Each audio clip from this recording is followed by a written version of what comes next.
Los problemas socioeconómicos estructurales y la debilidad institucional en América Latina se han visto agravados por la pandemia y están exponiendo a sus democracias a la demagogia y al populismo, especialmente de extrema izquierda. En Perú, la crisis ha sido intensa y dolorosa. Es el 14º país con más muertes por millar de habitantes por COVID en el mundo. Casi 1 de cada 200 peruanos ha muerto por COVID. La vacunación no ha cubierto ni al 4% de la población, lo cual deja a Perú rezagado y muy por detrás del resto de Sudamérica.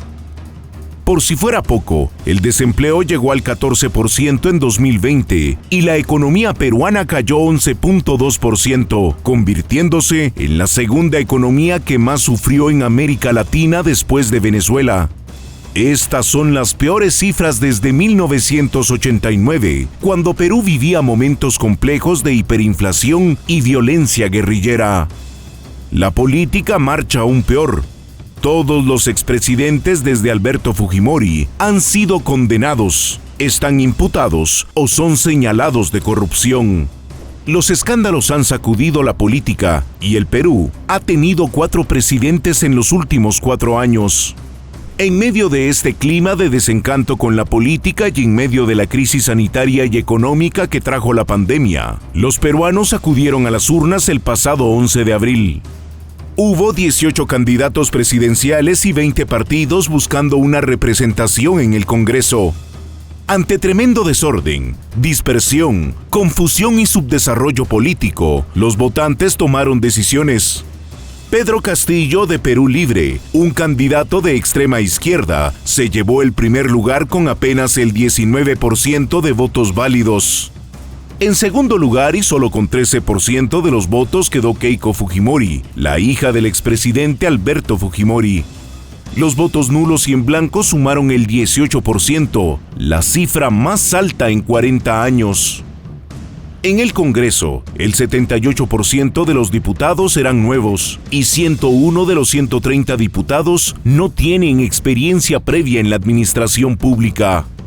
El partido de Pedro Castillo controlará el 28% del Congreso con 37 diputados y el partido de Keiko, Fuerza Popular, será la segunda fuerza con 24.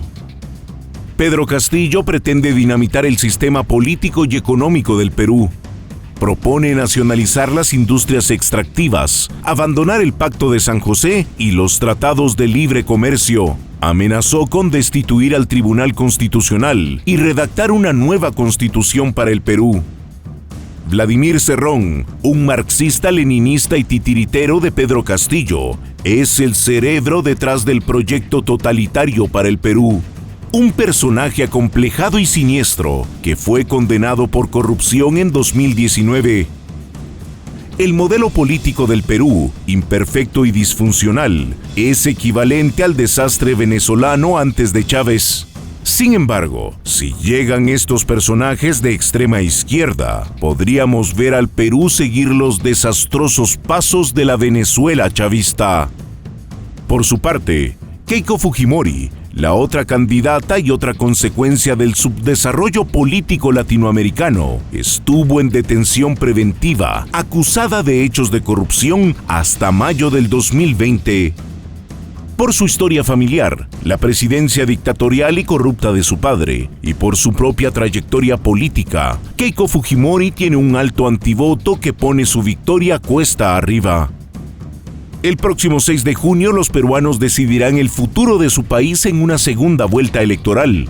Según los sondeos, el marxista Pedro Castillo aventaja a Keiko Fujimori por varios puntos, aunque cerca del 30% de peruanos aún no está seguro a quién dará su voto. Un escenario dominado por el subdesarrollo político, el desencanto de un pueblo con su democracia, una realidad social comprometida, una economía insuficiente y una pandemia han llevado al Perú al borde del colapso. Si las élites y los ciudadanos latinoamericanos quieren preservar sus democracias y sus libertades civiles para luchar por un mejor futuro, a pesar de las imperfecciones y las limitaciones del sistema liberal, el menos malo de los sistemas conocidos, tendrán que desacomodarse y salir de sus trincheras para salvar sus democracias. fortalecer sus instituciones y devolver a los pueblos el derecho a la esperanza, en democracia y en libertad, lejos del populismo empobrecedor.